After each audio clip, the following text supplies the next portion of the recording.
तो स्वागत है आप सभी लोग का गुरु बुद्धा क्लासेज में। अब देखिए हम लोग जस्ट सीधा टू द पॉइंट कहाँ चल रहे हैं, क्विज शुरू करने चल रहे हैं। और एक चीज़ हम देखिए शुरुआत करने से एक बात पहले बोलेंगे, ये बात कि आप लोग को हम बार बार और हर रोज़ ये बात बोलते हैं कि आप लोग क्या कीजिए कि सबसे फर्स्ट काम ये कीजिए कि पहले अपना पढ़ाई को रेगुलर रखिए, ठीक है। दूसरा काम क्या कीजिए कि क्विज से ज़रूर जुड़िए और सेट ज़रूर लगाइए, ठीक है। ये दो काम अपना ज़रूर करते रहिए, क्योंकि अगर जब तक ये नहीं करते रहिएगा और सिर्फ पढ़ते रहिएगा तो उसको पढ़ाई का फ़ायदा नहीं है। और यदि आप सिर्फ और सिर्फ क्विज कर रहे हैं, सेट लगा रहे हैं, तो भी उससे भी फ़ायदा नहीं है।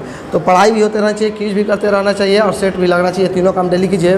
दूसरा बात हम ये बोलेंगे कि हम ये नहीं बोल रहे कि आप यहीं क्विज से जुड़िए, कहीं भी जुड़िए, लेकिन ज़रूर से ज़रूर क्विज से ज़रूर जुड़िए, ठीक है। क्योंकि देखिए क्विज से जुड़ते हैं तो आपको क्या बोलिए बहुत सारा बेहतरीन फ़ायदा होता है, जिसको बोलिए शब्दों में हम बयान नहीं कर सकते हैं। अब मेरे ख्याल से तो जानते हैं, जो लड़का का देखिए पढ़ाई कर चुका होता है, मेरे ख्याल से क्या बोलिए क्विज और सेट जो है उसके लिए क्या बोलिए कि गागर में सागर साबित होता है, ठीक है। तो चलिए धन्यवाद, आते हैं अब जस्ट हम लोग शुरू करते हैं अपना कार्ड नेक्स्ट है। तो चलिए आइए। हाँ तो अब बताइए शिक्षा जो है अपना किस सूची में है जी? समवर्ती सूची, बहुत सुंदर। तो आइए जब सूची आ गया तो आइए तो फिर अपना सूची पढ़ लिया है ना, बहुत सुंदर। तो ये बताइए सूची कितना है, पहले समवर्ती सूची बताइए किस देश से लिया गया है?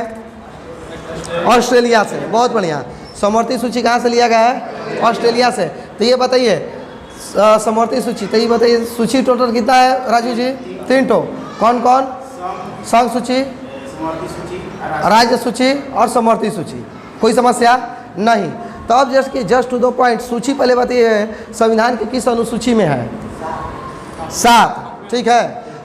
क्या बोले हैं देखिए समवर्ती सूची अपना ऑस्ट्रेलिया देश से लिया गया है और समवर्ती सूची संविधान के संविधान के 7वीं अनुसूची में, ठीक है। और टोटल अपना भारत में सूचियों की संख्या कितनी है? 3 ठो है। कौन कौन? तो भैया संघ सूची, राज्य सूची और समवर्ती सूची। अब बताइए संघ सूची में टोटल विषय कितना है वर्तमान में? 100 ठो, वर्तमान में 100 ठो। तो ये बताइए पहले कितना था समवर्ती सूची में? 97, बहुत बढ़िया। राज्य सूची में टोटल विषय कितना है? 61, बहुत सुंदर। 61। ये बताइए राज्य, हाँ 61, बहुत बढ़िया। तो ये बताइए कि पहले राज्य सूची में कितना विषय था? हाँ ठीक है, 66 था। देखिए राज्य सूची में पहले जो अपना क्या बोलिए 66 था, वर्तमान में अपना कितना है? 61 है, ठीक है। अब बताइए समवर्ती सूची में कितना विषय है जी? दे तोड़ देंगे 52 ठो। समवर्ती सूची में टोटल विषय वर्तमान में 52 ठो है। पहले अपना कितना था? 47 ठो था, ठीक है। पहले अपना कितना था? 47 था। कोई दिक्कत नहीं। तो अब देखिए हम लोग देखिए इसमें क्या देखेंगे, पहले हम लोग ये देख लिए कि सूची देखिए डियर हम बता रहे हैं सूची पहले किस देश से लिया गया, हम आप लोग ये बता दिए हैं। समवर्ती सूची अपना किस सूची को अपना संविधान के किस अनुसूची में रखा गया अपना ये भी बता दिए हैं। सूची कितना प्रकार का होता है हम ये बता दिए। अब देखिए यहाँ से क्वेश्चन क्या कहता है, यहाँ से क्वेश्चन सीधा आप लोग को ये पूछता है कि कौन सा सूची कौन सा विषय किस सूची में, ठीक है। कौन सा विषय किस सूची में है, कोई समस्या नहीं, बहुत बेहतरीन। तो चलिए आप बताइए संघ सूची में क्या क्या है राजू जी, बताइए तो जरा हमें। सूची में जैसे स्वास्थ्य है। अच्छा स्वास्थ्य है, 1 मिनट रुके, नहीं नोबडी विल स्पीक, बहुत सुंदर। जनगणना है, जनगणना है। परिवार नियोजन है। अच्छा परिवार नियोजन है, बहुत सुंदर, बहुत सुंदर। बोलिए रे बताइए। बहुत हाँ बहुत रेल डाक तार, तो बहुत सारा नाम बताइए। और देखिए इतना आपको कूटेंगे ना कि दिमाग,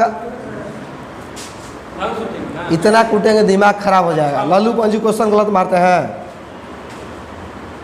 देखिए जब बात करते हैं सूची की, देखिए संघ देखिए संघ सूची में जो अपना वर्तमान में विषय 100 है। पहले इसमें संघ सूची में टोटल विषय अपना 97 था, ठीक है। और इसमें अपना क्या बोलिए संघ सूची में अपना जो भी अपना विषय आता है उन सब पर कानून बनाने का अधिकार किसको होता है? केंद्र सरकार को। इसीलिए इसका नाम रखा गया संघ सूची।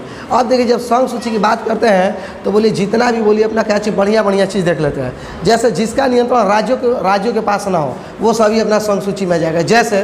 जैसे देखिए जब बात करते हैं रेल आ जाएगा, डाक आ जाएगा, कम्युनिकेशन आ जाएगा, विमानन सेवा आ जाएगा, ठीक है। फिर अपना उसके अलावा क्या हो जाएगा? फिर अपना सीमा शुल्क हो जाएगा, ठीक है। हाँ बहुत नेशनल हाईवे हो जाएगा। देखिए और उसके अलावा क्या आता है? प्रत्यार्पण आता है, बीमा आता है, लॉटरी आता है। फिर अपना क्या बोले सीमा शुल्क हो जाएगा, उत्पाद शुल्क हो जाएगा, ठीक है। सीमा शुल्क हो जाएगा, उत्पाद शुल्क हो जाएगा, सेवा कर हो जाएगा, निगम कर हो जाएगा। तो ये सभी के सभी कौन लगाता है? हाँ कौन लगाता है? केंद्र सरकार। इसीलिए अपना किस में आता है? संघ सूची में। कोई समस्या नहीं। अब देखिए राज्य सूची, तो आप बताइए राज्य सूची में टोटल कितना सब्जेक्ट है, क्या नाम है अपना? सुभाष जी, बोलिए। अरे बहुत, सुभाष चंद्र बोस, बहुत सुंदर नाम है। हाँ हाँ बहुत सुंदर, बोलिए। हाँ क्या? अगर हम बोले ना कि राज्य सूची पर कौन कानून बना जाता है, देखिए बहुत सुंदर, राज्य सूची नाम से ही मालूम चला, राज्य सूची का कानून अपना कौन बनाता है? राज्य सरकार बनाता है, ठीक है। अब बात क्या आती है कि राज्य सूची में अपना क्या बोले, मेनली अपना प्रमुख रूप से कौन कौन सा सब्जेक्ट आता है, ठीक ना? क्या बोले हैं राज्य सूची में, क्या बोले कि मेनली अपना प्रमुख रूप से अपना कौन कौन सब्जेक्ट आता है। तो चलिए आइए हम लोग देख लेते हैं, बोलिए। परिवार नियोजन, बहुत सुंदर बात बोले, सीखिए इनसे। परिवार नियोजन, मनोरंजन कार्य, चलिए ठीक है। मेला, बहुत सुंदर। कृषि, बहुत बहुत बोले। देखिए अब आप लोग करना क्या है कि देखिए इसमें पहला तो देखिए अपना एक पकड़ने का तरीका होना चाहिए, ठीक ना? अब देखिए जैसे मान लीजिए कह दे कि परमाणु बताइए किस सूची में है? संघ सूची में, परमाणु संघ सूची में। क्यों? क्योंकि देखिए इसको पढ़ने, हाँ बहुत पढ़े, हाँ इसको अपना एक पकड़ने का ये तरीका रखिए कि जो अपना जिस पर राज्य नहीं बनाते वो अपना सीधा कहाँ है? केंद्र में। अब देखिए राज्य सरकार में जब बात करते हैं इसमें क्या अपना आ जाएगा? राज्य सरकार में लोक सेवा आ जाएगा, लोक स्वास्थ्य आ जाएगा, स्थानीय स्वशासन आ जाएगा, ठीक है। क्या बोले? लोक सेवा, स्थानीय स्वशासन, उसके अलावा मनोरंजन कर हो जाएगा, फिर अपना पथ कर हो जाएगा, फिर अपना कृषि पर कर हो जाएगा, फिर अपना उसके अलावा क्या हो जाएगा? सट्टा पर कर हो जाएगा। हाँ सब बताएंगे, ठीक ना? क्या बोले हैं? नहीं बताएंगे, समर्थी बहुत सुंदर। क्या बोला कि सट्टा पर अपना कर आ जाएगा, ठीक है। फिर अपना क्या चीज़, जेल आ जाएगा, ठीक है, जेल आ जाएगा, पुलिस आ जाएगा, भूमि आ जाएगा, कृषि हो जाएगा। तो ये सभी के सभी विषय किस में है? राज्य सूची में, बहुत सुंदर। तो ये बताइए स्थानीय स्वशासन किस सूची में है? राज्य सूची में है। और लोक सेवा किस सूची में है? राज्य सूची में। लोक सेवा किस सूची में है? राज्य सूची में है। और लोक स्वास्थ्य किस सूची में है? राज्य सूची में है। और ये बताइए लोक व्यवस्था किस सूची में है? राज्य सूची में। कोई दिक्कत नहीं, लगभग इसमें 10-11 बोल चुके हैं। अब बात क्या करते हैं? समवर्ती सूची। तो देखिए समवर्ती सूची कैसे सूची को कहा जाता है, इसको थोड़ा समझ लीजिए। देखिए समवर्ती सूची हम लोग वैसे सूची को कहते हैं जिसका अपना क्या बोलिए कि जिस पर केंद्र सरकार तथा राज्य सरकार दोनों अपना कानून रहता है, लेकिन अगर दोनों में अपना क्या बोलिए विरोधाभास हो जाए तो जो कानून केंद्र सरकार बनाएगा उसी को अपना मान्यता दिया जाएगा, ठीक है। वो अपना क्या होता है? समवर्ती सूची होता है। और देखिए तो समवर्ती सूची का विषय चलिए बताइए, कौन कौन है? राजू जी बोलिए। समवर्ती सूची में जैसे वन आ जाएगा, शिक्षा आ जाएगा, स्वास्थ्य भी, देह तोड़ देंगे, फिर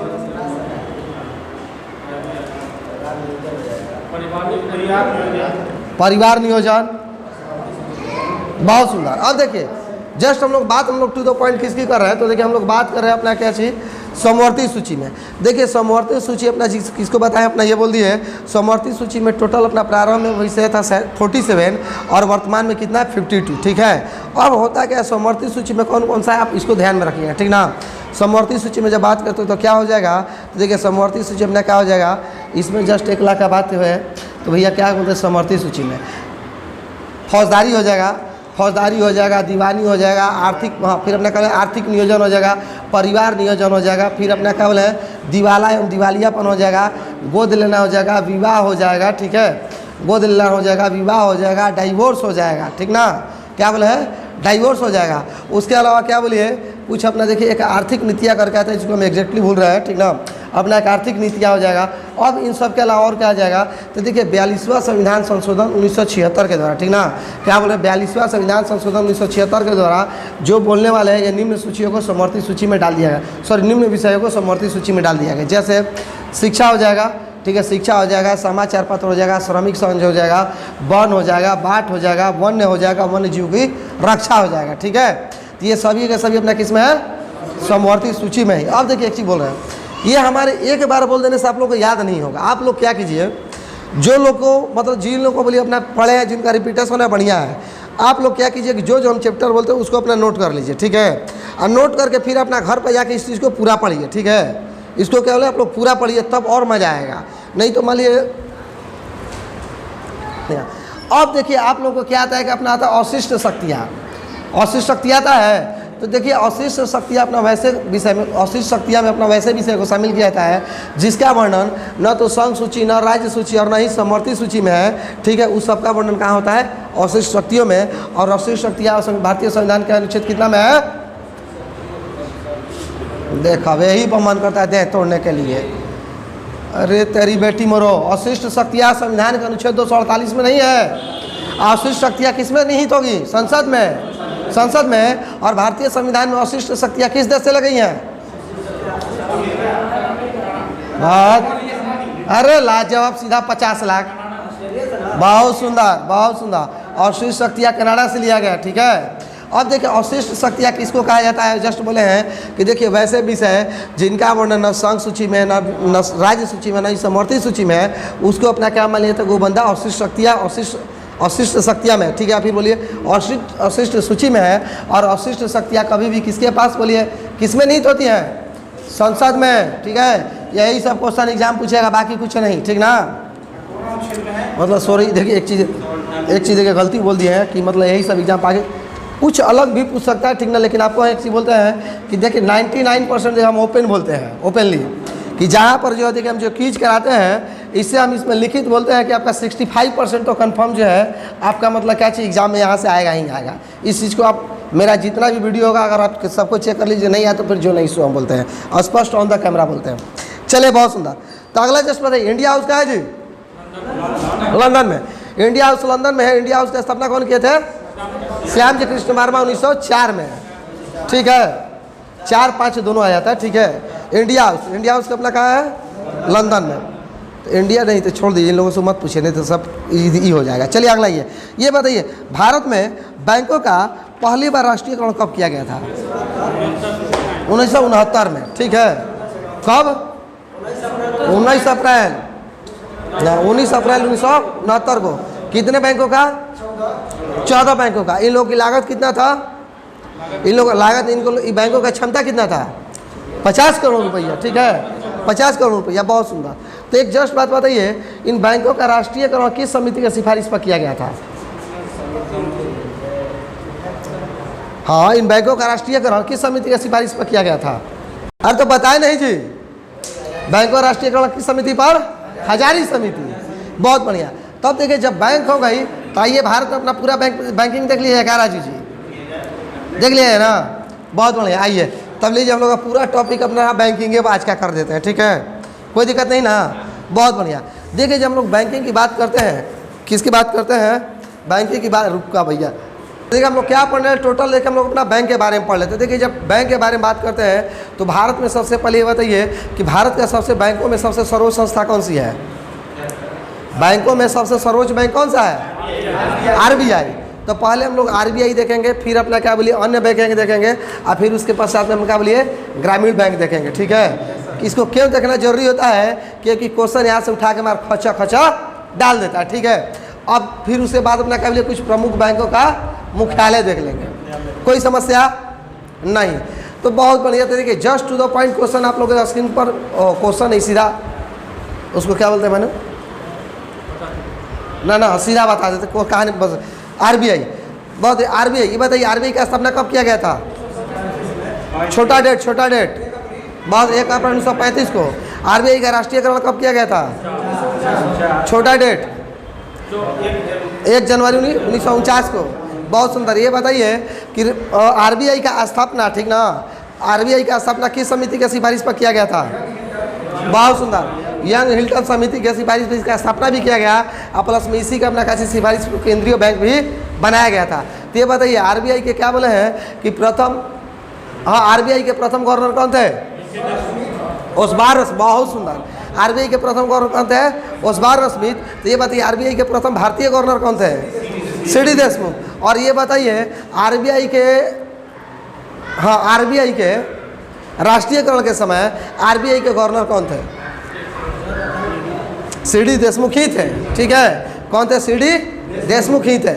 यहाँ तक तो हम लोग कोई समस्या, कोई दिक्कत नहीं ना? नहीं। बहुत सुंदर। अब देखिए जस्ट टू द पॉइंट, अब हम लोग किसकी बातें करते हैं तो 1 लाख की बातें हैं। कितने की? 1 लाख की बातें हैं। अब आते हैं आरबीआई। तो देखिए ये बताइए आरबीआई जो अपना नोटों का निर्गमन करता है वह किस बेस पर करता है? बहुत सुंदर। आरबीआई नोटों का निर्गमन न्यूनतम कोष प्रणाली के सिद्धांत पर करता है। तो ये बताइए आरबीआई के पास हरदम कितना 200 करोड़ होता है ना। तो just to the point question आप लोगों से ये है कि आरबीआई के पास 200 करोड़ में क्या क्या होता है?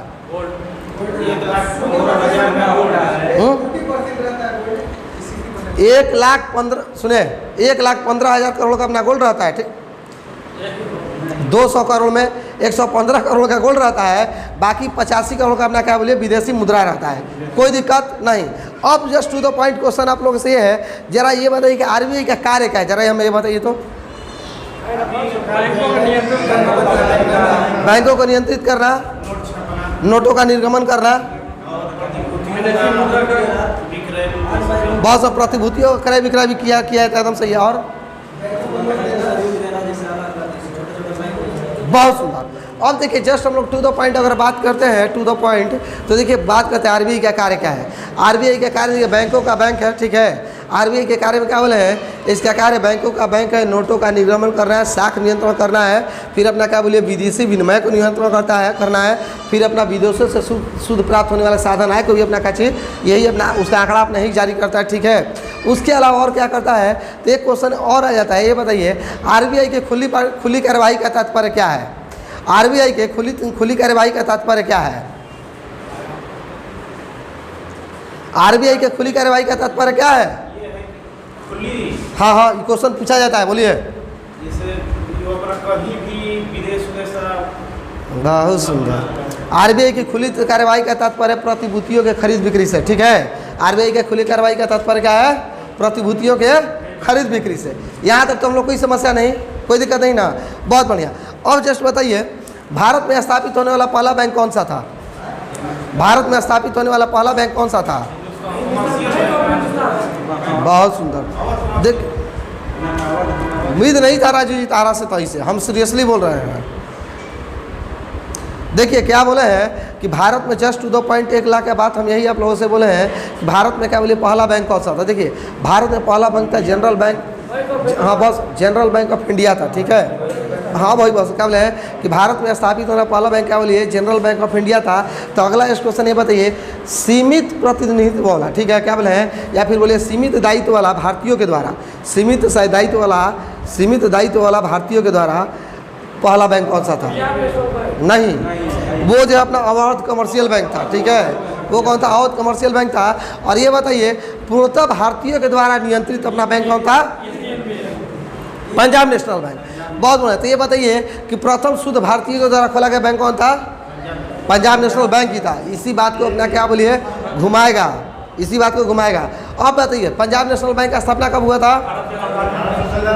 1894 में। बहुत सुंदर। अब जस्ट टू द पॉइंट हम लोग बात क्या करते हैं, इसके पश्चात बात करते हैं, ये बताइए कि निजी क्षेत्र में पूंजी उगाने वाला भारत का पहला बैंक कौन है? ओबीसी। क्या है वो? बड़ी भयानक टाइटल है भाई। बहुत बढ़िया। तो कोई दिक्कत नहीं है ना। तो आइए हम लोग किसके बारे में बोले हैं, ये बताइए। निजी क्षेत्र में पूंजी उगाने वाला पहला बैंक कौन सा था? ओरिएंटल बैंक ऑफ कॉमर्स था, ठीक है। कौन सा बैंक था? ओरिएंटल बैंक ऑफ कॉमर्स था। अगला just to the point question आप लोग स्क्रीन के ऊपर 1 लाख का, कितना? 1 लाख का। आप हमें ये बताइए कि बीमा के क्षेत्र में जाने वाला पहला बैंकिंग कौन है? अरे एसबीआई। और ये बताइए कि विदेशों में सबसे अधिक किस बैंक का ब्रांच है? एसबीआई का ही, ठीक है। विदेशों में सबसे अधिक किस बैंक का ब्रांच है? एसबीआई का ही है, ठीक है। बहुत हाँ, वो तो डल झीलों में अपना एटीएम स्थापित किया था। और श्रीनगर, हाँ ठीक है, डले चल ना वहीं पर। तो यहाँ तक हम लोग कोई दिक्कत नहीं है। तो अगला जस्ट बताइए कि सबसे अधिक किस देश में भारतीय बैंकों की शाखाएँ हैं? इंग्लैंड में। सबसे अधिक क्या बोले हैं कि किस देश में भारतीय बैंकों की शाखाएँ हैं? तो जस्ट अपना वहीं इंग्लैंड में। यहाँ तो कोई दिक्कत नहीं।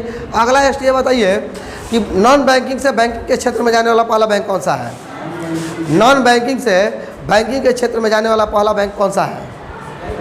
कोटक महिंद्रा बैंक है। एसबीआई तो बोल दिया ऑलरेडी, बैंक है, ये है कोटक महिंद्रा बैंक है। एक वर्ड में जान है, ठीक है। और यही अपना कभी दे देता है कि एक उठा के परमानेंटली होता है, एक वर्ड उठा के डाल दिया लो। एग्जाम में क्या होता है, जो क्वेश्चन आगो रही वही क्वेश्चन पूछा तो क्वेश्चन याद कर ले, यही ना होता है। लेकिन एग्जाम क्या करेगा, यही सब छोटा छोटा बात उठा के डाल देगा। आइए हम लोग छोटा छोटा बात नहीं पकड़ेंगे। कोशिश ये करना चाहिए आप लोग पढ़ाई में कि एक वर्ड से आप लोगों लिए क्या उसको खुद ब खुद उसका पूरा 10 वर्ड बना लीजिए। जैसे अगर बात करते हैं टू द पॉइंट अपना किसका बात करेंगे, मान लीजिए हम 1 लाख का बात आपके सीधा रूप में कहा है तो रुपया पर, भारत में रुपया की कहानी सुनाइए। तो देखिए रुपया के भारत में जो भी कहानी आप खुद ब खुद उसको बना लीजिए, ठीक है, ताकि अगर एग्जाम देगा तो वहाँ से देगा तो वहाँ से आपका क्वेश्चन नहीं छूटेगा।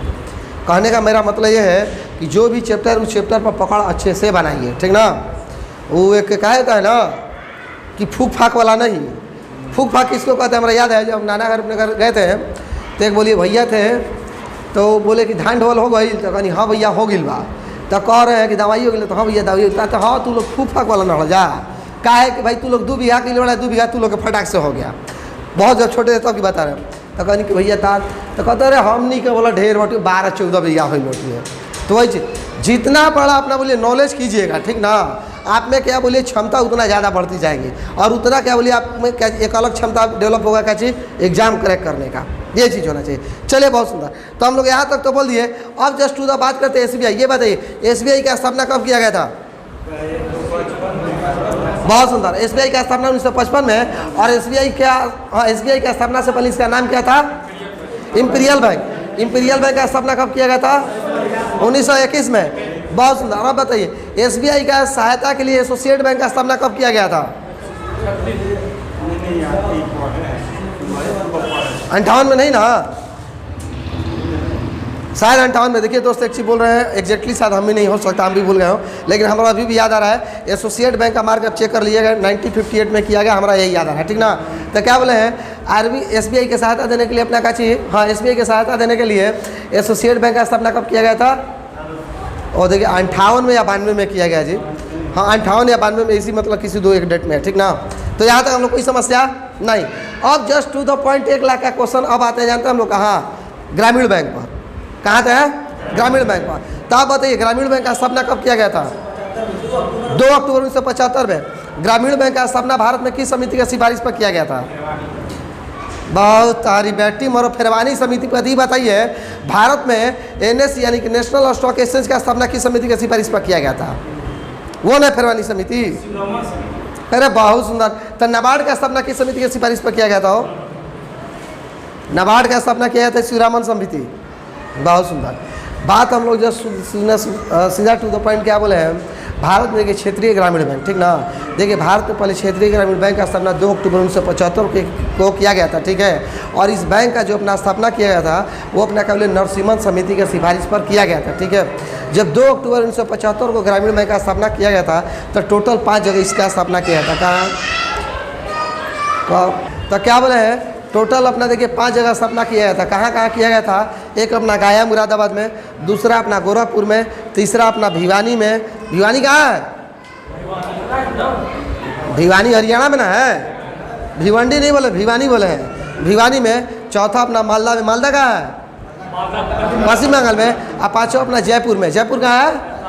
राजस्थान में। अब देखिए भारत में क्या बोलिए, ठीक ना, क्या बोले हैं भारत में अपना 2 चीज़ों को छोड़ा करके, ठीक ना, क्या बोले हैं भारत में अपना क्या बोलिए 2 राज्यों को छोड़ा करके बाकी भारत के हर राज्य में अपना क्या है क्षेत्रीय ग्रामीण बैंक कार्य करता है। किन किन राज्यों में बताइए काम नहीं करता है? नहीं, एक सिक्किम और एक गोवा, ठीक है। सिक्किम तथा गोवा में क्या बोले हैं कि क्षेत्रीय ग्रामीण बैंक कार्य नहीं करता है। और क्षेत्रीय ग्रामीण बैंक में सुनिए जो अपना पैसा का अनुपात होता है वो क्या होता है? 50% किसका होता है? 50% सेंट्रल गवर्नमेंट का ना, 50% सेंट्रल गवर्नमेंट का, 35% बैंक का और 10% किसका होता है? राज्य सरकार का होता है। कोई समस्या नहीं। अब देखिए जस्ट टू द पॉइंट और क्या बोल रहे हैं, तो बोले हम क्षेत्रीय ग्रामीण बैंक का स्थापना किस समिति की सिफारिश पर किया गया था? नरसिम्हन समिति। अब देखिए इससे अलावा जानते हैं दो अन्य भी समिति आ जाती है जिसका दे देता है कि इन बैंकों का बोलिए अपना क्या बोलिए, हाँ इन समितियों का संबंध किससे है? एक अपना आता है केलकर समिति, ठीक ना। तो देखिए केलकर समिति ऑलराउंडर व्यक्ति थे, ठीक है, मतलब इकोनॉमिक्स में बहुत सारे काम किए हैं, लेकिन केलकर समिति अपना यहाँ क्षेत्रीय ग्रामीण बैंक के पास में ही काम किए हैं। तो देखिए क्षेत्रीय ग्रामीण बैंक के पास में कौन सा कार्य किया पहले इसको देख लेते हैं, ठीक ना। तो देखिए जब केलकर समिति की जस्ट हम लोग जब बात करते हैं तो देखिए क्या बोले केलकर समिति के सिफारिश पर 1987 में ये अपना ये दिए है कि भारत में अपना कोई भी अपना क्षेत्रीय ग्रामीण बैंक का स्थापना मत कीजिए, ठीक है। एक अपना आता है क्या चीज़, भंडारी समिति। तो भंडारी समिति अपना क्या बोलिए, क्षेत्र जो अपना ग्रामीण बैंक है उसके संरचना से संबंधित है, कोई दिक्कत नहीं। अब हम लोग का क्वेश्चन था यहाँ पर क्या चीज़ कि बोलिए बैंकों का राष्ट्रीयकरण, यही क्वेश्चन था ना जी। क्या क्वेश्चन है, बैंकों का राष्ट्रीयकरण। तो देखिए भारत में जब बैंकों के राष्ट्रीयकरण की बात करते हैं तो भारत में बैंकों का राष्ट्रीयकरण सर्वप्रथम 19 अप्रैल 1969 को हजारी समिति के सिफारिश पर किया गया था और उस समय टोटल अपना 14 बैंक का राष्ट्रीयकरण किया गया था। तो देखिए इन 14 बैंक अपना ऐसे बैंक थे जिनका अपना क्या बोलिए कैपेसिटी कितना था, 50 करोड़ का था, ठीक है। जिनका कैपेसिटी कितना था, 50 करोड़ का था। और उस समय भारत के प्रधानमंत्री कौन थे, इंदिरा गांधी। अगला स्टेप बताइए, भारत का अपना दूसरा, बहुत बढ़िया, ये बताइए भारत में दूसरी बार बैंकों का राष्ट्रीयकरण कब किया था, दे तोड़ देगा 80 में किया था जी। भारत में क्या बोले दूसरे बार अपना बैंकों का राष्ट्रीयकरण 1980 में किया जाता है, जिसमें टोटल अपना 6 बैंक थे, ठीक है। जिसमें टोटल अपना कितने बैंक थे, 6 बैंक थे। और इन बैंकों की कैपेसिटी कितनी थी, तो बोलिए 200 करोड़ से ऊपर की थी, ठीक है, या फिर बोलिए 200 करोड़ थी, कोई दिक्कत नहीं। तो चलिए दोस्त बैंक को हम यहीं पर बंद करते हैं। उम्मीद करते हैं आप जानते हैं क्या कि यहाँ से बोलिए अब क्या चीज़ बैंक से आगे क्वेश्चन नहीं देना चाहिए, ऐसा मतलब आई होप, हम उम्मीद कर। चले उसको डाउन कीजिए, बहुत बढ़िया, कोई समस्या नहीं। देखिए अभी केवल 2 क्वेश्चन हम लोग पढ़े हैं, 2 क्वेश्चन में कितना हम लोग का टाइम चला गया, बहुत टाइम चला गया 2 क्वेश्चन में। अरे लाजवाब, बहुत सुंदर क्वेश्चन है आपके स्क्रीन के ऊपर, 1 लाख का, ठीक ना। ये बताइए मुद्रा राक्षस के लेखक कौन है जी, विशाख दत्त। देखिए मुद्रा राक्षस पुस्तक जो अपना क्या गुप्त काल में लिखा, ठीक है, बहुत बहुत ठीक है।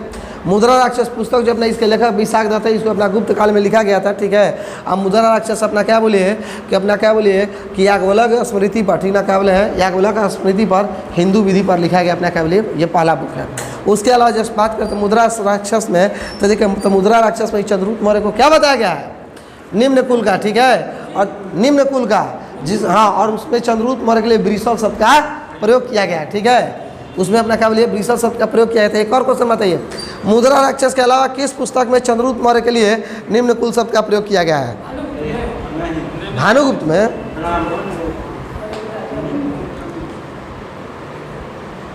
क्षेमेंद्र की बृहद कथा मंजरी में, ठीक है, हाँ, क्षेमेंद्र की बृहद कथा मंजरी में, अतः सोमदेव का पुस्तक का नाम क्या है जी, हाँ, कथा सरिसागर के सोमदेव ना, तथा कथा सरिसागर में अपना क्या बोलिए कि चंद्रगुप्त मौर्य के लिए अपना क्या किया गया है, निम्न कुल का शब्द का प्रयोग किया गया है, कोई दिक्कत नहीं, कोई समस्या। अरे बाबा बोलिए तो सही, क्या हुआ, बहुत बढ़िया। तो अगला बताइए, ओह लाफिंग गैस का सूत्र जरा बताइए बब्बन, लाफिंग गैस का सूत्र बता दीजिए। लाफिंग जो लाफिंग गैस हंसाने वाली गैस जिसको बोलता है ना, उसका जरा आप लोग सूत्र बताइए, सूत्र बताइए, फार्मूले बोलेंगे ना, हाँ फार्मूला बताइए, बताइए हो आप सुभाष जी, बहुत सुंदर, बहुत बढ़िया। लाफिंग गैस का जरा आप सूत्र बताइए, N2O यानी कि नाइट्रस ऑक्साइड। तो ये बताइए N2O का खोज कौन किया है जी, हाँ प्रिस्टले। ऑक्सीजन का खोज कौन किया है, प्रिस्टले। और एल्युमिनियम का खोज कौन किया है, प्रिस्टले ही किया है, ठीक है, हाँ हाँ। तब बताइए इस्पात का खोज कौन किया है जी, अरे बेसेमर भाई नहीं किया है, कैसे घबरा जाते लल्लू पंजू बातें हैं, बहुत बढ़िया। अगला क्वेश्चन बताइए, लोकसभा में किसी विधेयक को धन विधेयक के रूप में कौन प्रमाणित करता है, लोकसभा अध्यक्ष, बहुत बढ़िया। तो आइए धन विधेयक देख लेते हैं हम लोग, धन विधेयक देख लिया है ना, 500, ठीक तो है। आइए तब धन विधेयक, तो ये बताइए धन विधेयक को क्या बोले हैं, धन विधेयक को राज्यसभा में प्रतिस्थापित नहीं किया जाएगा, एक अनुच्छेद कितना है,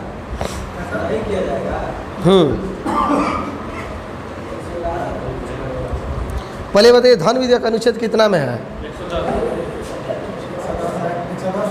110 है, बहुत सुंदर।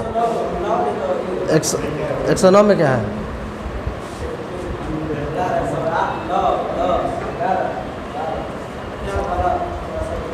अनुच्छेद 109 किस है बताइए,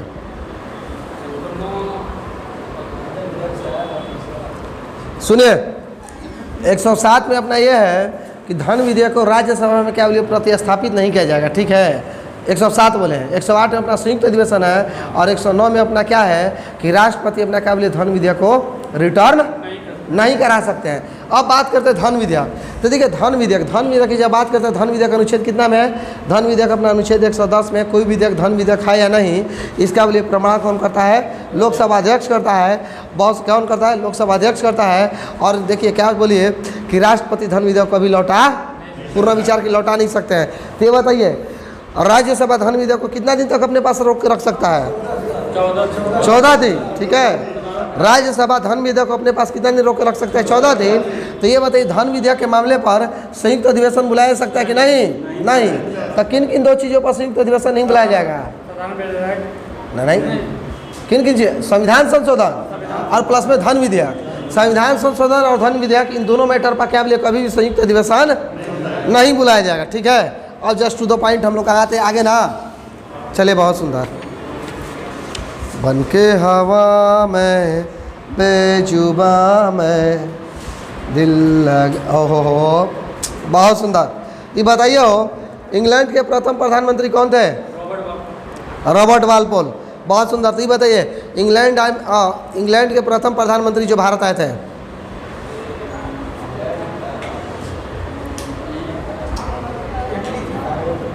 MC मिलान कहाँ के थे? इंग्लैंड के ना थे? रुक जाइए तो अमेरिका से आने वाले अमेरिका वाले अपना कौन है? DDI जनावर हो जाएंगे। बुल्गारी वहाँ के, ठीक है, MC मिलान थे, ठीक है। क्या बोले भारत आने वाले प्रथम ब्रिटेन के प्रधानमंत्री कौन थे? MC मिलान थे, ठीक है। तो ये बताइए कि इंग्लैंड के प्रथम महिला प्रधानमंत्री कौन है? तारी बेटी मुरदे तोड़ देंगे, मार्गरेट थैचर न है। तो मार्गरेट थैचर को क्या बोलिए वहाँ का इंग्लैंड का आयरन लेडी के नाम से जाना था, ठीक है। बहुत बढ़िया। तो एक क्वेश्चन बताइए मोनाजाइट किसका है इसका जी? बहुत मोनाजाइट किसका है इसका? थोरियम का। तो ये बताइए इल्मेनाइट। तो आइए तो थोड़ा ऐश करा लेते हैं। ऐश को पूरा नहीं कराएंगे नहीं तो हम लोग उतना में कहा माथा जो है ना क्या हो जाएगा? हाँ वो बोले माथा सनक जाएगा। तो ये बताइए मोनाजाइट किसका है राजू जी? थोरियम। बहुत सुंदर। तो ये बताइए इल्मेनाइट किसका है? बहुत सुंदर। इल्मेनाइट भी किसका है? थोरियम का ही है, ठीक है। इल्मेनाइट किसका है? थोरियम का है। तो ये बताइए ऑलनाइट किसका है? नहीं, बढ़िया से याद कीजिए ऑलनाइट किसका है? अरे यार ये तो कट फट जाएगा ना हो। चलिए फटाक से बताइए। बहुत बेहतरीन, लाजवाब। अरे ऑलनाइट बाबा किसका है जी? ओहो सुनिए इल्मेनाइट हम किसका बोले हैं? ना गलत बोल दिए। इल्मेनाइट जो वो टाइटेनियम का है। इल्मेनाइट किसका है? टाइटेनियम का है। और ऑलनाइट जो ये किसका है? ऑलनाइट थोरियम का है, ठीक है। यानी कि मोनाजाइट किसका है? थोरियम का है। और ऑलनाइट किसका है? थोरियम का है। इल्मेनाइट किसका है? टाइटेनियम का है, ठीक है। तो ये बताइए वेडिलाइट किसका है? हाँ वेडिलाइट जिरकोनियम का नहीं है। बेडिलाइट किसका है? जिरकोनियम का। बेडिलाइट किसका है? जिरकोनियम। तो ये बताइए बेराइटा वाटर किसका है? और बेराइटा वाटर तो उसको कहते हैं। ये बताइए बेराइट किसका है? देह तोड़ देंगे, बेरियम का। हाँ ठीक है। और बेराइल किसका है? ये अपना बेरिलियम का है। हेवी स्पार्स किसका है? बेरियम का ही है। बेरियम का ही है हेवी स्पार्स। तो चलिए जरा चांदी के जरा दो चार ठो अपना बताइए हो। ऐस का नाम बताइए। चांदी का नाम? हाँ बताइए फटाक से। अरे लाजवाब, बहुत सुंदर। सिल्वर आयोडाइड, वाह वाह, बहुत सुंदर। बोलिए अर्जेंटाइन। वो चांदी का नाम है ना, वो अर्जेंटम है ना, अर्जेंटम है, ठीक है। अरे चांदी का क्या हो जाएगा? हॉर्न सिल्वर हो जाएगा या रूबी सिल्वर हो जाएगा। फिर अपना क्या बोले पैराकाराइट हो जाएगा, स्पेनाइट हो जाएगा। ये सब चांदी का ना है। तो तांबा का चलिए बताइए तो राजू जी 2S का नाम बताइए हमें।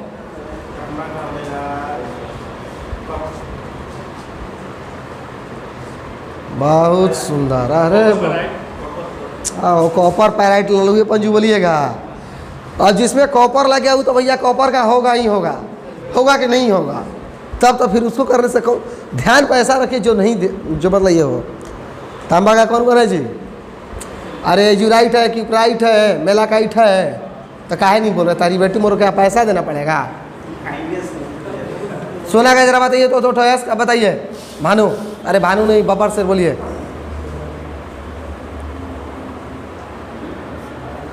नहीं, बहुत सुंदर। साइंस का व्यवस्था पढ़ा दिल भाई ना। कल से अब हम सीरियसली बोल रहे हैं, किसी को हम छोड़ने वाले नहीं हैं। जो बंदा से पढ़ाया उस चीज़ से पूछे, अगर नहीं आएगा उस पर 2 रुपया का फाइन मारा जाएगा। इस चीज़ को हम वास्तविक रूप से बोल रहे हैं, ठीक ना? या तो 2 रुपया देने के लिए पढ़े हुए लोग रेडी रहिए, और नहीं तो घर से पढ़ कर आइए, ठीक है? जब पढ़ा हुआ चीज़ में जब आप लोग को बताइए जब भी हाल है, तो फिर हम क्या बोलेंगे, नहीं बोलेंगे? अरे बहुत बोलिए बोलिए ना, क्या सही है? अरे तो 2 तो बोलिए ना। बहुत सुंदर। सोना का देखिए, जब बात करते हैं केल्विनाइट हो जाएगा, सिल्वेनाइट हो जाएगा, कैलामेराइट हो जाएगा, पेट साइट हो जाएगा, ठीक है? ये सभी के सभी अपना किसका है? सोना का। तो ये बताइए ग्रीनोकाइट किसका है जी? कैडमियम का। बहुत सुंदर। ये बताइए मिलेराइट किसका है? ना मिलो हमसे ज़्यादा कहीं प्यार हो ना जाए। बहुत सुंदर। मिलेराइट निकल का है। अब हो का छोड़िए, अब आगे आइए आप लोग। लेकिन हाँ, हाउर हंगुल, बहुत सुंदर। इसका है पारा का। अब देखिए पारा का कौन है? सिनेबार हो जाएगा, हंग्यूल हो जाएगा, कैरोसल हो जाएगा, तीनों है, ठीक ना? और क्या बोलिए कि पारा का बोलिए अपना क्या चीज़ व्यापारिक नाम क्या है? सॉरी, सिनेबार का व्यापारिक नाम क्या है? हाइपरजेनियम, ठीक है? सिनेबार का व्यापारिक नाम क्या है?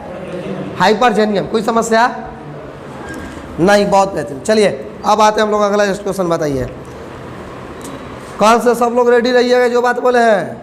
आज जितना लोग पढ़े ये बात खाली उन्हीं लोगों पर लागू होगा, ठीक ना? जो नहीं पढ़े उन पर नहीं लागू होगा। बहुत बेहतरीन। आप बताइए, हो टू द पॉइंट क्वेश्चन है। लोधी वंश का अंतिम शासक कौन था? राजू जी। हाँ, ऑप्शन दे।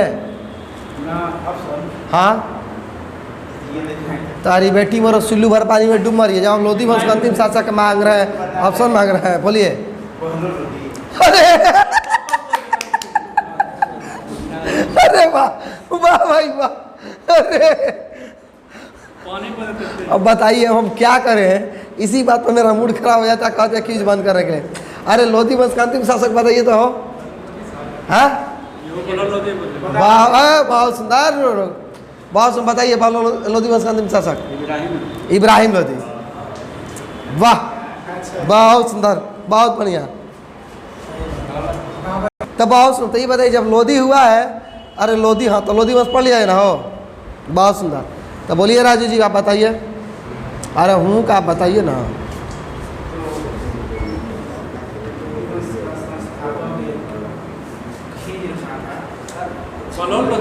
वाह वाह, बहुत सुंदर, बहुत सुंदर। बहुआ वो नहीं ना चल गया है जी?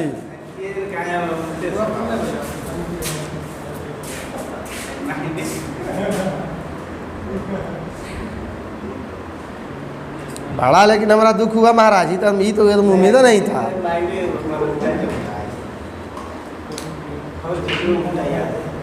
आइए, लोधी वंश में बड़ी खर्चा बा। देखो लोधी वंश की कहानी सुना देते नहीं, ठीक ना? हाँ, इसको जाकर अपना घर पर पढ़ लीजिएगा। बहुत सुंदर। अब देखिए क्या बोले हैं कि सैयद वंश का अंतिम शासक कौन था? अलाउद्दीन आलम शाह था। अलाउद्दीन आलम शाह क्या बोलिए, जब एक बार बंदा बंदायूं जाता है तो इसको बोलिए बंदायूं इतना पसंद आता है कि ये बंदा क्या चीज़ टोटली अपना दिल्ली सल्तनत को छोड़ देता है, मतलब दिल्ली को छोड़ देता है और वहीं जाके बस जाता है। और जब वहाँ पर बस जाता है तो समस्या अपना है कि ये जो बंदा था ना, थोड़ा इसमें खामियाँ थी, मतलब समझता ही बड़ा रंगदार रहा था, ठीक है? तो अब क्या होता है, जब वहाँ पहुँच जाता है तो यही पर भैया मान लीजिए मोहद्दीगंज के राजा है, मान लीजिए गोरक्षणी का कोई इस क्लास का बोलिए कोई राजा हो गया, इस क्लास का राजा को बोलिए क्या चीज़, इस क्लास का मान लीजिए एक टीचर बंदा हो गया कोई, आई वो बंदा अपना क्या करे जाके दूसरे जगह टीचिंग कराने लगे, इसको छोड़ दे, तो यहाँ पर तो किसी ना किसी को टीचर चुनना पड़ेगा। तो उसी तरह से दिल्ली वासियों या फिर बोलिए जो दिल्ली का अमीर लोग थे, उनका एक बात ये था बहलोल लोधी से कि आप भैया क्या करो कि दिल्ली में अपना गद्दी पर बैठो, ठीक है। इस प्रकार से दिल्ली के तो क्या बोलिए दिल्ली के गद्दी पर अपना बहलोल लोधी बैठता है, कोई दिक्कत नहीं। अब देखिए दिल्ली के गद्दी पर बैठने वाला पहला अफगान शासक कौन था, बहलोल लोधी था। और बहलोल लोधी अपना क्या, बहुत सुंदर, और बहलोल लोधी क्या है जी कि बहलोल लोधी जानते हैं अपने, ठीक ना क्या बोले हैं, बहलोल लोधी अपना क्या बोले अपने सरदारों को मकसद अली कह के पुकारता था, ठीक है, क्या बोले हैं, मकसद ए अली, मकसद अली, ठीक ना क्या बोले हैं। बहलोल लोधी अपने सरदारों को मकसद अली कह के पुकारता था तथा उसके अलावा क्या बोलिए अन्य दरबारियों के खड़े होने पर यह भी खड़ा हो जाता था, ठीक ना। अब यही देखिए बहलोल लोधी क्या करता है, ये बंदा बहलोल सिक्का भी चलाता है, ठीक ना, ये बंदा क्या चलाता है, बहलोल सिक्का भी चलाता है। तो ये क्वेश्चन ये रहता है कि बताइए बहलोल सिक्का किस चीज़ का था, बहलोल सिक्का बाबू चांदी का था, सॉरी भानु जी, बहलोल सिक्का चांदी का था, ठीक ना, बहलोल सिक्का किस चीज़ का था, चांदी का था। यहाँ तक किसी कोई समस्या नहीं। और देखिए जस्ट टू द पॉइंट मज़े की बात क्या आती है, ये बताइए दिल्ली सल्तनत के, हाँ दिल्ली सल्तनत की गद्दी पर बैठने वाला पहला अफगान शासक कौन सा था, बहलोल लोधी था। ये बताइए बहलोल सिक्का को किसने चलाया था, बहलोल सिक्का किसने चलाया था, बहलोल लोधी। बहुत बढ़िया। तो अगला जस्ट क्वेश्चन हमें ये बताइए, ये अगला क्या क्वेश्चन है, बहलोल सिक्का जो अपना किस चीज़ का हुआ करता था, चांदी का। अब देखिए होता क्या है, इसकी मृत्यु के पश्चात इसका बेटा सिकंदर लोधी गद्दी पर बैठता है, ठीक है, इसकी मृत्यु के पश्चात इसका बेटा सिकंदर लोधी गद्दी पर बैठता है। और सिकंदर लोधी अपना क्या बोलिए बड़ा एक प्रतापी शासक था, ठीक है, सिकंदर लोधी क्या होता है, बड़ा अपना बोलिए प्रतापी शासक होता है। और ये थोड़ा जानते हैं, ये बोलिए थोड़ा नास्तिक टाइप का आदमी था जो सिकंदर लोधी था, ये कैसा था, थोड़ा नास्तिक टाइप का। जैसे अभी क्या भगवान जी के पूजे, अल्लाह फल्ला पूजा, ये बंदा क्या बोलिए, ये बंदा जब ना कहा बोलिए थोड़ा नास्तिक टाइप का व्यक्ति था, कोई समस्या नहीं। और देखिए मज़ा कब, और देखिए इसमें मज़ा कब आती है उसको थोड़ा समझ लीजिए। मज़ा देखिए इसमें क्या आता है, सिकंदर लोधी का देखिए बचपन का नाम निजाम का था, ठीक है, सिकंदर लोधी के बचपन का नाम निजाम का था। और सिकंदर लोधी जब बोलिए अपना गद्दी पर बैठता है तो वही अपना क्या चीज़ सुल्तान सिकंदर के नाम से बैठता है, ठीक है। यानी कि सिकंदर लोधी के बचपन का नाम क्या था, निजाम का, और गद्दी पर किस नाम से बैठता है, सिकंदर लोधी के नाम से, कोई समस्या नहीं। ये 1504 में आगरा शहर का स्थापना करता है और फिर अपना तत्पश्चात दिल्ली से राजधानी अपना कहा आगरा लेकर चला जाता है, ठीक है। यानी कि आगरा शहर का स्थापना कौन करता है, सिकंदर लोधी। बहुत बढ़िया। और राजधानी आगरा कौन ले जाता है, सिकंदर लोधी, कोई समस्या नहीं। हाँ बहुत बढ़िया। अब देखिए जस्ट टू द पॉइंट मज़े की बात क्या आती है, यही जो ये बंदा अपना सिकंदर लोधी था, सिकंदर लोधी अपना क्या बोलिए मेनली 3-4 वर्क करता है। सर्वप्रथम क्या बोलिए दासों के निर्यात पर जो अपना दास पहले निर्यात होता था, दास समझते हैं ना, दासों के निर्यात पर ये बंदा प्रतिबंध लगा देता है, अनाज पर से अपना कोई टैक्स नहीं लेता है और खम्स में से भी कोई टैक्स नहीं लेता है। राजू जी खम्स क्या था, आप हमें ये बताइए। खम्स जो लूट का धन था ना, हाँ उसी को खम्स। बहुत सुंदर। सल्तनत काल में जो बोलिए लूट का धन हुआ करता था उसे खम्स बोलते थे, और ये अपना क्या बोलिए खम्स पर से कोई टैक्स नहीं लेता है। उसके अलावा ये बंदा क्या करता है कि ये जानते हैं एक 39 उंगली का, कितना 39 उंगली का एक गजे सिकंदरी भूमि मापने की पैमाइश निकालता है। तो क्वेश्चन ये था गजे सिकंदरी को किसने चलाया था, सिकंदर लोधी ने। गजे सिकंदरी क्या था, भूमि मापने का एक पैमाना था। ये बताइए गजे सिकंदरी तो अपना कितने उंगली का था, 39 उंगली का, कोई समस्या नहीं। अब उसके अलावा ये बंदा क्या करता है, ये बंदा जानते हैं फारसी भाषा में, ठीक ना, क्या बोले फारसी भाषा में गुलरुखी नामक अपना क्या बोलिए कविता भी निकालता था, ठीक है। क्या बोले गुलरुखी नामक अपना गुलरुखी, क्या हाँ गुलरुखी क्या करता था ये बंदा, कविता भी निकालता था, कोई दिक्कत।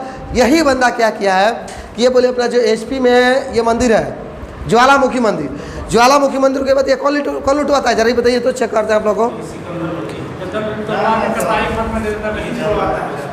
हम लुटवाता है कि तोड़वाता है, लुटवाता कौन है,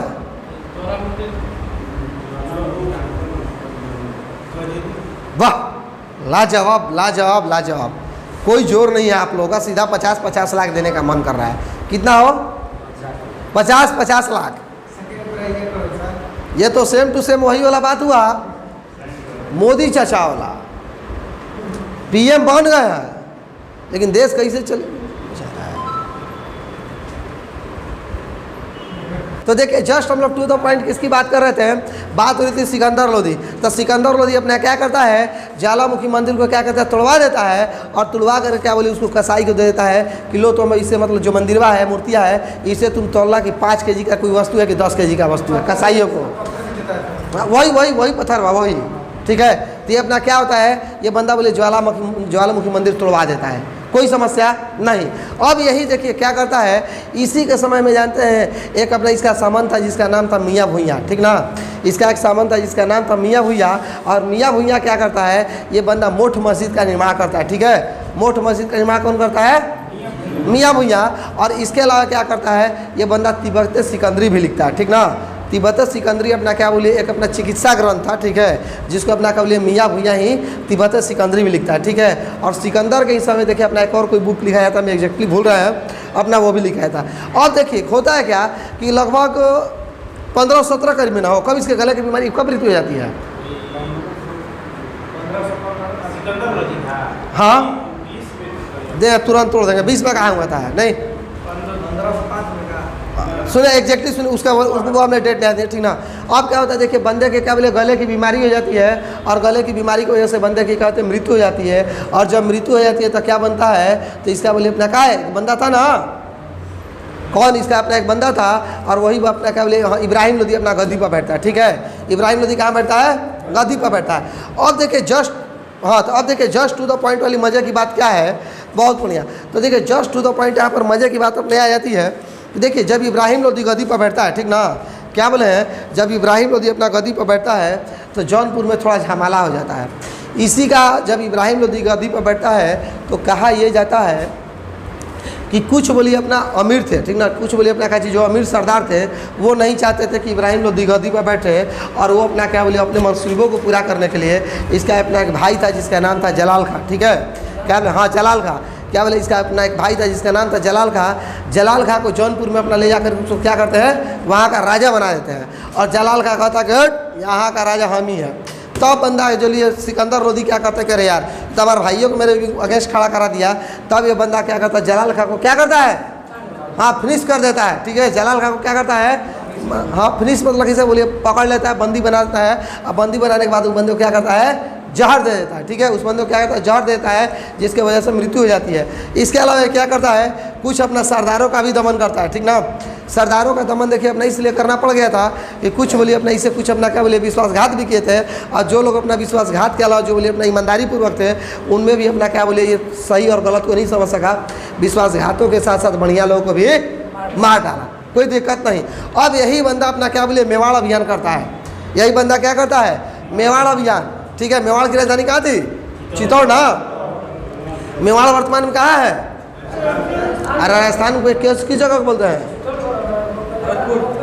नहीं वो जो है मारवाड़ है जोधपुर, मेवाड़ जो अपना उदयपुर है ना, यही उदयपुर अपना मेवाड़ है, ठीक है। तो यहाँ के देखिए जानते हैं अपना एक राजा थे जिनका नाम था राणा संगा, ठीक है।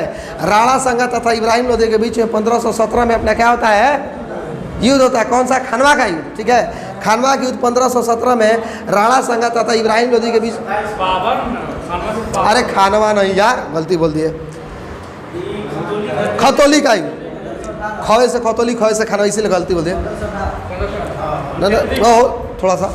1500 अगर 1817 दोनों दे ना तो पहले 1517 मार देना, ठीक ना, 1517 कन्फर्म मारना। तो देखिए क्या बोले हैं कि खानवा की युद्ध अपना क्या बोले 1517 में अपना होता है, किसके किसके बीच में, अरे खतौली का युद्ध यार, बार बार खानवा, देखिए डियर एक बात हो रहा है, माइंड में बैठ गया खानवा वही निकल जा रहा, ठीक है, तो इससे सीरियस मत होइएगा, बहुत बढ़िया। तो खतौली का युद्ध अपना 1517 में किसके किसके बीच होता है, राणा संगा और इब्राहिम लोधी के बीच में, जिसमें इब्राहिम लोधी क्या होती है, हार होती है, ठीक है। और यही अपना देखिए कालांतर में बाद में होता क्या है कि यहीं का अपना क्या बोलिए अपने एक राजा थे, इसके चाचा राम, ठीक ना, इसके चाचा थे आलम खां, ठीक है। इसके चाचा अपना कहते, हाँ एक अपना कहती है, एक बंदा आलम खां थे, एक अपना दौलत खां लोधी थे, ठीक है। सॉरी आलम खां लोधी हम दौलत खां, इसके चाचा शायद दौलत खां थे। वही अपना क्या बोलिए बाबर को न्योता देते हैं कि आइए बाबर जी आक्रमण कीजिए, क्या कहते हैं लोग कि आइए बाबर जी आक्रमण किए। और राणा संगा भी अपना वही न्योता देने वालों में थे, हाँ हाँ बाबर जी आप आइए ना, हम आपके भरपूर सेवा करेंगे। तो राणा संगा उसी का बोलिए फ़ायदा उठाता है और इस तरीके से अपना मुगल वंश का स्थापना कर लेता है।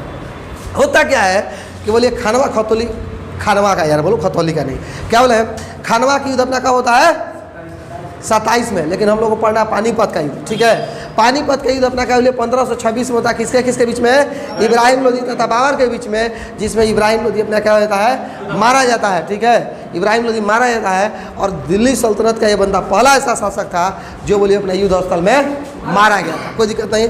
1527 में राणा संगा बड़ी बोले थे कि आइए बाबर जी आक्रमण कीजिए, तो ही बाबर बाब क्या करता है कि लो भैया तुम्हारे पर आक्रमण करते हैं। राणा संगा पर अपना क्या करता है बंदा ये आक्रमण कर देता है, ठीक है। तो ये बताइए बाबर, अरे बाबर नहीं भानु, राणा संगा, ठीक है, क्या बोले बहुत सुंदर। राणा संगा और बाबर के बीच में कौन सा युद्ध हुआ था? खानवा के युद्ध। खानवा के युद्ध कब हुआ था? कौन सा 27? 1527। बहुत बढ़िया, कोई समस्या नहीं, बहुत बढ़िया। हाँ तो चलिए अब देखिए हम लोग जस्ट टू द पॉइंट, हम लोग क्या बोल रहे हैं, तो अब देखिए जस्ट टू द क्वेश्चन आप लोग का स्क्रीन पर ये बताइए, जोग या सोपा जलप्रपात किस नदी पर है? शरावती नदी पर। तो आइए देखिए आज ये आप लोग का लास्ट चैप्टर आज करते हैं, ठीक ना। जितना भी जलप्रपात आइए वहाँ से क्वेश्चन कर लेना, रेडी है ना? चलिए बहुत सुंदर। आइए जब रेडी है तो आइए तो फिर चेक कर लिया जाए, किताब रख दीजिए। जब किताबें पढ़ लिया गया, ले लिया गया, तो फिर पढ़ाई करने का फायदा क्या? बहुत सुंदर। तब बताइए भारत का सबसे ऊंचा जलप्रपात कौन सा है? अरे बेटी मरो, कुचिकल। कुचिकल, हाँ कुचिकल जलप्रपात की लंबाई कितनी है? 455 मीटर। अच्छा साइंस का एक भी क्वेश्चन नहीं मिला है ना?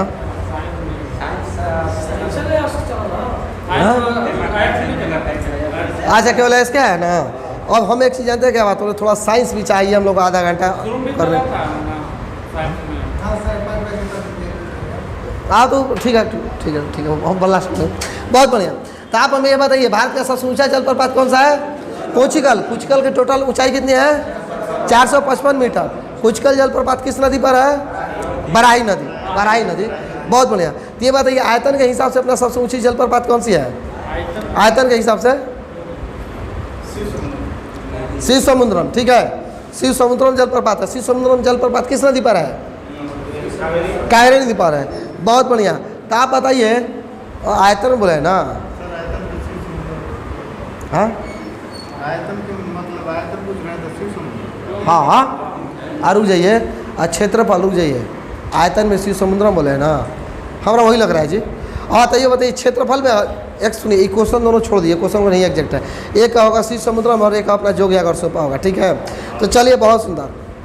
अगला just to the point question बताइए, नौकलुकाई जलप्रपात भारत के किस राज्य में है? नौकलुकाई मेघालय में। लैंडसिंग जलप्रपात कहाँ है? मेघालय में। एलिफेंटा जलप्रपात कहाँ है? मेघालय में, बहुत सुंदर। अगला बताइए येना जलप्रपात किस नदी पर है? हाँ अरे येना अपना नर्मदा नदी पर। येना जलप्रपात किस नदी पर है? नर्मदा पर। धुआंधार जलप्रपात किस नदी पर है? नर्मदा पर। कपिल धारा जलप्रपात किस नदी पर है? नर्मदा पर। हाँ भाई नर्मदा पर, ठीक है। बहुत ये बताइए भेड़घाट जलप्रपात किस नदी पर है? नर्मदा नदी पर। ये बताइए अमृत धारा जलप्रपात किस नदी पर है? अमृत धारा जो उड़ीसा में है, ठीक है। अमृत धारा कहाँ है? उड़ीसा में। नहीं उसको आप एग्जैक्टली ध्यान पर बोल देंगे। अमृत धारा जलप्रपात कहाँ है? उड़ीसा में है। तो ये बताइए हाँ नहीं रुके रहे, हाँ ठीक है, हसदो नदी पर, ठीक है, उड़ीसा में हसदो नदी। अमृत धारा जलप्रपात किस नदी पर है? हसदो नदी, कहाँ? उड़ीसा में। तो ये बताइए मचकुंड जलप्रपात, क्वेश्चन पूछना टूट जाएगा भैया, बहुत बढ़िया। हाँ तो ये बताइए क्या बोला है, डुडुमा जलप्रपात किस नदी पर है? हाँ डुडुमा। डुडुमा जलप्रपात वही अपना मचकुंड नदी पर है, उड़ीसा में। कोई दिक्कत नहीं। तब जस्ट बताइए दूध सागर ओहो दूध धारा जलप्रपात कहाँ है जी? दे तुरंत तोड़ दिया जाएगा। दूध धारा उड़ीसा में है और दूध सागर जलप्रपात कहाँ है? गोवा में है। दूध सागर जलप्रपात कहाँ है? गोवा में है। बहुत कोई दिक्कत नहीं। तो ये बताइए 12 ही पानी जलप्रपात कहाँ है? 12 ही पानी उड़ीसा में है। अब बरकाना कहाँ है? बरकाना ये महाराज उल्टा करा दिए क्या? तो बरकाना 12 ही पानी। कोई जरा सर्च मारिए देखे तो देखिए बरकाना जलप्रपात किस राज्य? हाँ तो ये बताइए 12 ही पानी जलप्रपात किस राज्य में है? बारही पानी उड़ीसा में है। और बरकाना जलप्रपात किस राज्य में है? कर्नाटक में है। बरकाना जलप्रपात किस राज्य में है? कर्नाटक में है। तो ये बताइए कुनो जलप्रपात कहाँ है जी? कुने जलप्रपात या कुनो जलप्रपात? हाँ, बहुत से महाराष्ट्र में है। कुनो जलप्रपात कहाँ है? महाराष्ट्र में है। तो यही जस्ट बताइए मीनमुटी जलप्रपात किस राज्य में है? हाँ, मीनमुटी जलप्रपात किस राज्य में है? मीनमुटी केरल में है। मीनमुटी जलप्रपात कहाँ है? केरल में है। और कुट्रालम जलप्रपात कहाँ है जी? अरे बोलिए बाबा, पैसा देना पड़ेगा। कुट्रालम जलप्रपात तमिलनाडु में है। हाँ, इतना क्या आप लोग सोचते हैं? कुट्रालम, कुट्रालम बहुत बढ़िया। तो कुट्रालम जलप्रपात कहाँ है? तमिलनाडु में। कोई समस्या नहीं। अब देखिए जस्ट टू द पॉइंट, आप लोगों से स्क्रीन पर ये भी बोल दिए, वो भी बोल दिए, ये भी बोल दिए। यहाँ पर देखिए क्वेश्चन बहुत बढ़िया आया है, बहुत बेहतरीन आया है। तो 20 का जलप्रपात पढ़ाइएगा, नहीं 20 का छोड़ दीजिए। ये भी बोलिए, वो भी बोल दिए, ठीक है। तो यहाँ से लगभग अप्रॉक्स, हाँ तो ये क्या बोले, अप्रॉक्स आपका जलप्रपात मतलब क्या हो गया? लगभग पूरा हो गया। यहाँ तो कोई दिक्कत नहीं, बहुत बढ़िया। आयतन में, क्षेत्रफल में हो रहा, ठीक है। अब सुनिए, याद आ गया। आयतन में सबसे, हाँ आयतन में सबसे ऊंचा जलप्रपात कौन सा है? सराहती है। और क्षेत्रफल में सबसे ऊंचा जलप्रपात कौन है? जोग या गरसो पॉइंट। हाँ, तो यही तो बोल रहे थे, सही बोल रहे थे। चलिए दोस्तों, क्या करते हैं आज, देखिए हम लोग क्विज को यही बंद किया है ना। क्विज को देखिए आज हम यही टू द पॉइंट फिनिश करते हैं। और आप देखिए बने रहिए, जुड़े रहिए, धन्यवाद। और देखिए मेहनत क्या दबा कर कीजिए। और एक चीज़ और बोल रहे हैं, तब तक डटे रहिए जब तक आप जिस चीज़ को सोचे, जब तक आप उसको क्या चीज बोलिए भेद नहीं देते हैं, तब तक अपने क्या बोलिए जी तोड़ और क्या बोलिए हार्ड तोड़ मेहनत होना चाहिए। और मेहनत इसके लिए क्या बोलिए, आपकी कई रातें बर्बाद होंगी तो ये नहीं टेंशन लेना कि भैया हमारी रातें बर्बाद हो रही हैं, क्योंकि जब तक रातें बर्बाद नहीं होंगी तब तक इतिहास नहीं रचाया जाएगा। चलिए धन्यवाद, जय हिंद, जय भारत। हाँ।